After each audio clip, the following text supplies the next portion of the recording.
Hello, I'm Lodging's Associate Editor Robin McLaughlin. Thank you for listening to Lodging on Demand. Leisure travel came back in force this summer across many U.S. markets. However, the industry's outlook for the fall remains hazy. In this episode, I spoke with David Woolenberg, CEO of Duetto, and John Elston, Chief Revenue Officer for Seoul Community Planet, about the pressing challenges hoteliers are facing today and how rolling out the right revenue management system can help them to quickly adapt to this changing environment and price rooms appropriately, considering staffing issues and guest expectations. We'll start with the most recent Duetto Pulse report showed that predictions that came out for summer travel were actually very accurate, and summer travel had some record-breaking numbers this past season. So what can we expect to see in the months ahead? Yeah, so thank you. So first of all, what we're seeing is that, leisure demand is back. We're forecasting 2021 to end about 20% higher than 2019, which is incredible. Business and corporate demand forecasting to end at about 70% of 2019 levels in 2021. And group business to be 40 to 45% off Q4 2019 levels. All of that is, from STR data from the Hotel Data Conference in 2021. Looking at shorter booking windows, the booking pace of new transient reservations and group blocks was up 119% in September, but we see more moderate growth from October through December. However, with the exception of October, cancellation activity is seeing double-digit increases in the remaining months of 2021, with a pretty big jump in December. So in terms of web traffic and brand.com consumer search activity for stay dates through the balance of the year, they remain highly elevated, although we're starting to see levels of interest wane for December of 2021. And again, you'd mentioned our Pulse report. This data is available to anyone who would like to read it, but those are some of the things that we're seeing and hearing in the industry right now. John, are you seeing anything in the months ahead? I can't tell you how happy I am that David went first because I've been doing this business for a long time, and we used to have this thing called the crystal ball, and you would like look in the crystal ball to see what things were going to happen in the next month or quarter. I think that's a great rundown. I'll take it up probably even a little further from a glance down, maybe get up to 50,000 feet. We're seeing still stagnated business travel, and I think that's going to continue through probably the first quarter and maybe well into 2022. We are seeing stabilizing leisure travel, although up, as David mentioned. And the stabilization I'm really speaking of coming from the surge travel that we started seeing late in the spring and all through summer.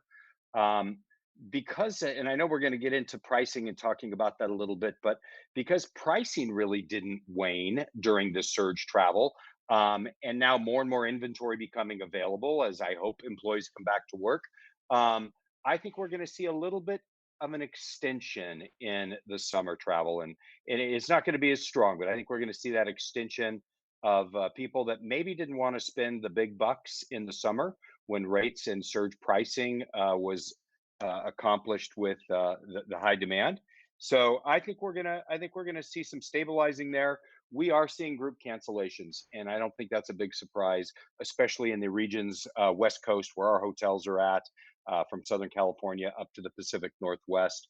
But the great news there, Robin, is 90% of those that are canceling are converting and rebooking into 222, signing additional contracts 222 and 223.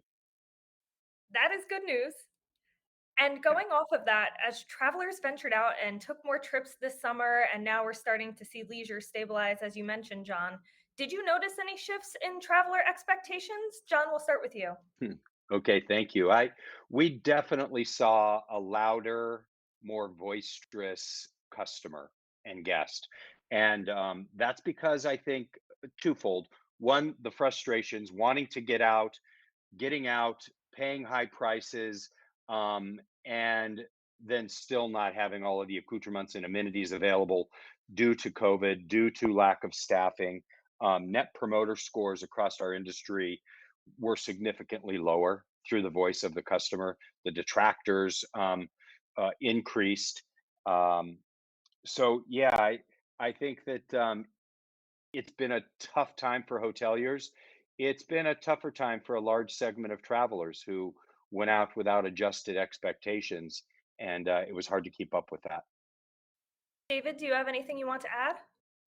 No, I mean, I think not much to really add. I would just say, hospitality is facing, historic, hourly labor shortage, and it's coming through. I think, we're hearing that guests have adjusted their expectations somewhat, but I think it's all over the place. Dealing with, housekeeping and F&B outlet hours is sort of difficult for guests to deal with. But at the same time, I think everyone is really happy to be getting out there and traveling again. And based on the data we're seeing, the interest in travel is not really being impacted by these factors, but it is a factor, and it's a difficult issue for our customers. David, you did just mention that the labor shortage is a big factor playing into a lot that's going on in the industry right now. And given this current situation and guest expectations do remain high, how do these factors together impact pricing? Yeah, I mean, I think what I'd talk about is sort of the benefits of using forward-looking data such as web traffic in Duetto, and there's other ways to do that as well. But within Duetto, to better map out sort of the peaks in demand, and then using that to schedule staff accordingly, so the hoteliers can use modern technology to help them plan given this sort of dynamic situation. And then generally speaking, what we're seeing is hotels have fought the urge to sort of race to the bottom in terms of pricing and maintaining profitability in the process. The last thing I would probably mention is that drive-to markets, in spite of what's going on with the staffing issues, drive-to markets have seen a huge surge in demand, in some cases surpassing all-time records, let alone pre-COVID. So allowing them to push pricing to partially offset the labor shortages in that particular segment. So there's a handful of ways to handle this, but it's really about using the technology, at least in my opinion, to better accommodate the needs of the guests and to maintain profitability in the hotel. I couldn't agree more with David. I think that my personal belief, and it runs through our company, is that you don't discount to make customers happy. You set the right expectation on that client customer journey, and you deliver on those expectations. And if you're using your technology to price appropriately with your comp set, um, then you get ahead by delivering on the customer journey and delivering on the expectations. So setting that expectation up front, using your technology to price correctly, um, is yielding great returns. There are a lot of hotels still that are being smart in limiting their inventory, not necessarily through the municipalities or the local government saying that they have to minimize occupancies, but they're taking this time to um, catch up on renovation, catch up on capital, to shrink the size of the hotel because of less staff, and that obviously creates some internal compression that allows us to stay stable with pricing. But I think David's right. You got to follow your technology and then deliver on the expectation. And you both just mentioned technology to help optimize pricing. So, how can hoteliers leverage this technology that's available to them to optimize pricing? John, we'll start with you. Well, I just mentioned that a lot of hoteliers are looking at capital and doing improvements. It's happening throughout every vertical. People are improving their homes. They are renovating restaurants. Now is the time, I believe, for smart hoteliers. They're assessing their tech stack, and they're looking at that tech stack in whole. Um, I think that I think it'd be super smart for hoteliers to be taking a look at the old style legacy systems. Nothing against them. I relied on them for years, but there's just so much new technology and partnerships out there that now is the time to really take that step forward and assess that entire tech stack in this downturn that we're experiencing. When you think about how hoteliers can leverage technology right now, now there's never been a better time, right? Because in some cases, hoteliers are still dealing with, uh, being shut down or at limited capacity. But we're seeing from the data that the demand for travel is not going away. So, what types of technology should they be looking at? To me, automation is really important. As we talked about earlier in the conversation, there has been, a lot of people leaving the hospitality industry, particularly in high-value areas like revenue management and marketing, and being able to have automation to do more with less is something that, Duetto is very focused on, but more generally, it's something that's going to be an important part of the industry. That doesn't mean we're taking away from the skill sets that are there. This is really about empowering people to do more and to be more effective in their role. And then within that as well, we have something at Duetto that we call autopilot, which allows the revenue manager to create efficiencies, during not only now and also in the post-recovery phases. The ability to kind of set a strategy, allow the system to handle the things that you don't need to be touched and that can just run on their own. But then also having the ability to, like with technology like Duetto has, which is sort of this mixed mode where you have automation, but you also have the ability to really focus in and have some manual intervention where you want it on more strategic areas of your strategy. I think those are really important as we kind of get into this recovery stage and really are having to work within the dynamic environment and being able to capitalize on opportunities. I'm going to veer off the questions for 1 second because, David, you just mentioned something that I've been hearing a lot of since we wrote these questions. Automation has been talked about very recently as being one of the somewhat ways out of this pandemic. David, would that be something that you agree with? Yeah, I don't. I mean, so first of all, we're obviously very fond of this concept because it's a core part of what we do every day for our customers, and we get great feedback from our customers. They love this. Is it one of the ways out of it? I think, first of all, the best way out of it is for us to have people be healthy, people to feel safe, to follow the protocols, and do all the right things around that. But in terms of automation being a key to it, I think it's a high leverage technology for hoteliers to do more and take advantage of kind of one, the technology itself, but also, the factors that are involved with running and operating a hotel today and maximizing revenue, right? And so the ability to have flexibility to automate those parts of your strategy that you don't need to touch every day, that frees up valuable time for your staff to be working on things that maybe do need more attention. And it's not just, revenue management itself in terms of setting pricing and using the technology for that. It also goes to, a big problem in our industry is, revenue managers and the team that is operating the hotel, they're spending hours and hours and hours in spreadsheets. What an amazing opportunity to use, advanced technology tools. We can pull reports that would take a revenue manager hours. We can pull them in seconds. Why wouldn't you take advantage of that and upgrade your technology to be able to do that so you can more efficiently operate the hotel? So it's a combination of a lot of factors. It's not just automation. I do think automation is really a high leverage technology that hoteliers can take advantage of, but it's really the whole suite of different technologies that can make that better.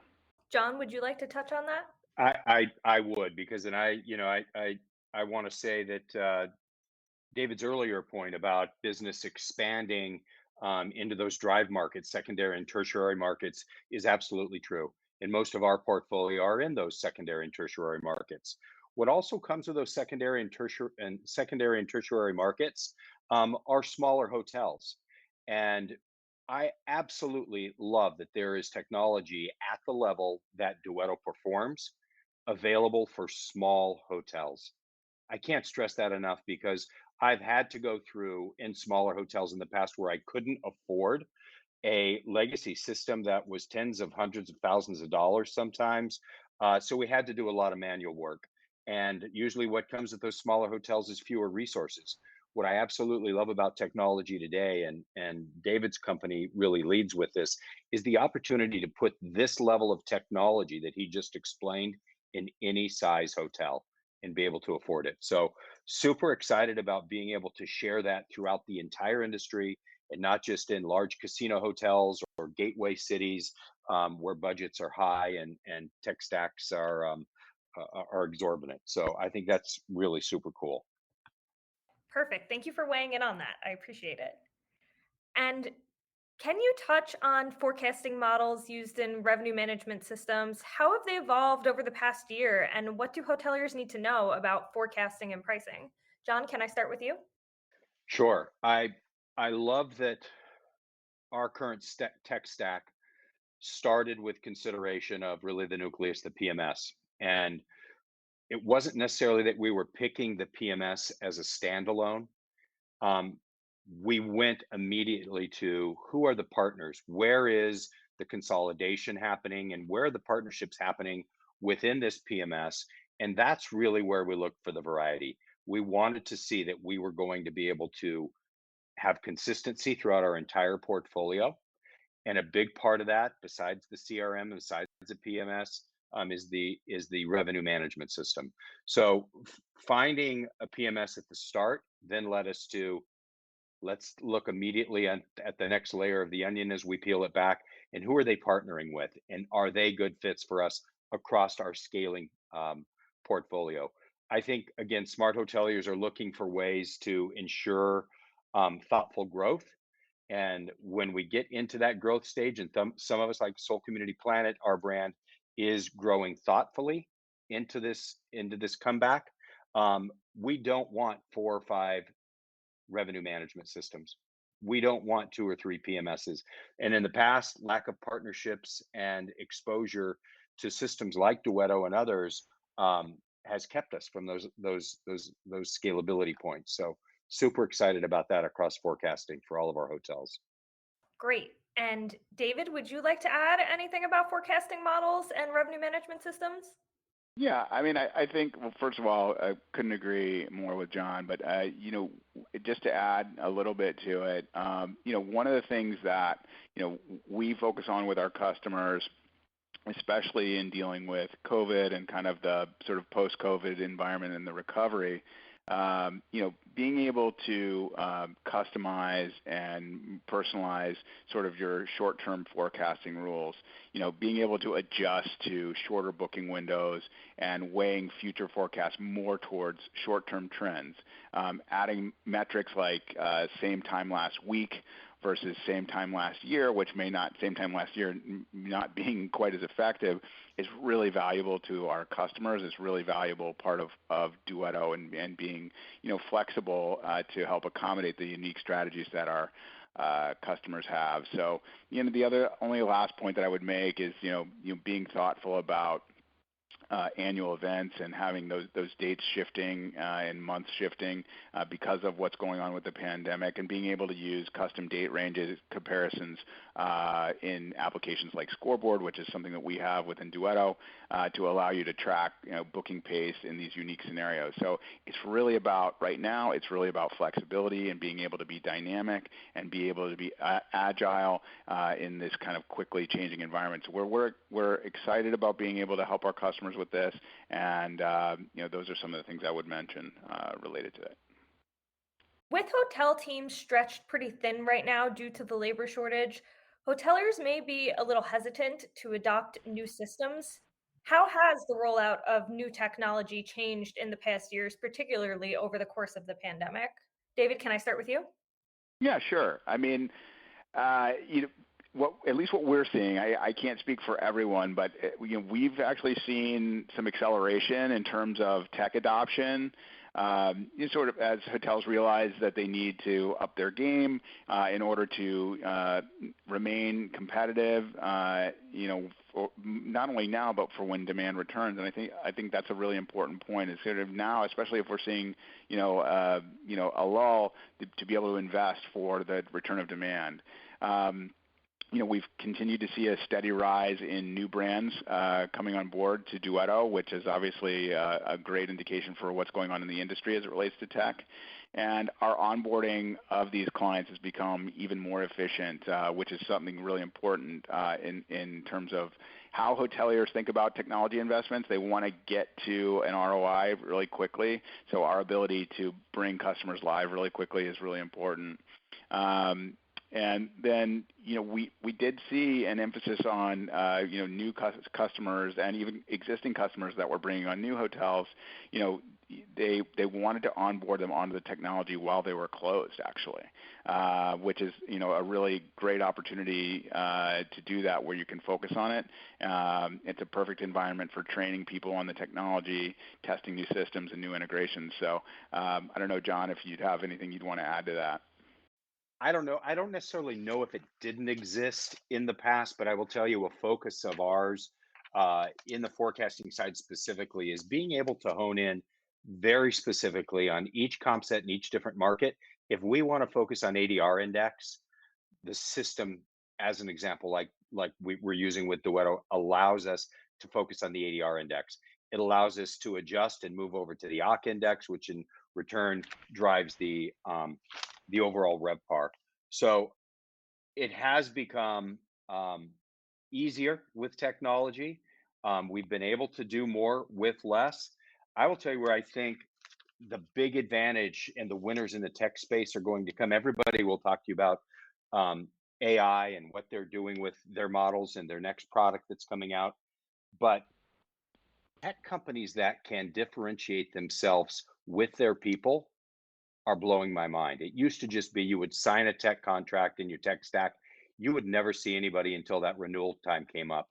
Now we are actually setting up partnerships. We're strategizing together. Tech companies are being flexible. Not all, but those that we're aligning with are being flexible and helping you get to your goals. And I think tech teams that spend time on the customer-facing side of the people as much as their developers and the people that develop the products are really going to come out ahead. And for your final thoughts, do you have any advice for hoteliers right now in this current environment? John, can I start with you?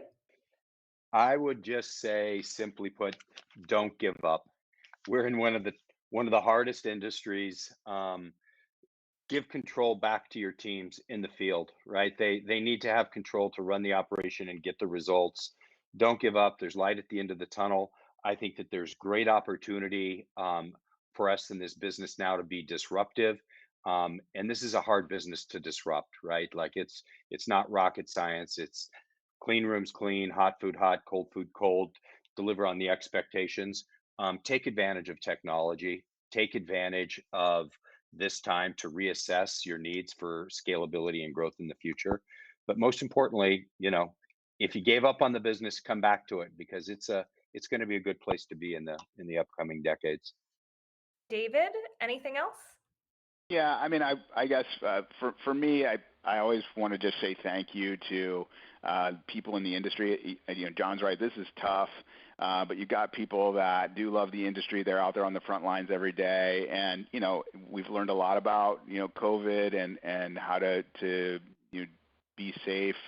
But it still requires people to have courage, and it definitely took a lot of courage for people who are in this industry over the last 18 months or so. So just grateful for all the people who are out there doing the work. And, we talked about a lot of these things, but as it relates to this discussion, I would just say now is a great time to invest in technology. There's companies like Duetto and other companies out there that can really help hoteliers take advantage of the new environment that we're in. And I think there's a bright future. This is a resilient industry. People love travel. You can see it from our data, but you just anecdotally, when you talk to your friends, you hear it. Everyone wants to get out there and have these shared experiences. And I think everybody's ready to be done with sort of Zoom calls and actually have real experiences. So I think there is a bright future ahead for this industry, and we're very enthusiastic about playing a role in that. Thank you for listening to Lodging on Demand.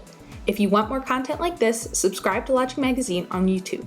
You can also subscribe to Lodging on Demand wherever you get your podcasts. For news and updates, follow @Lodging Magazine on Twitter, Facebook, Instagram, or LinkedIn, or visit us at lodgingmagazine.com.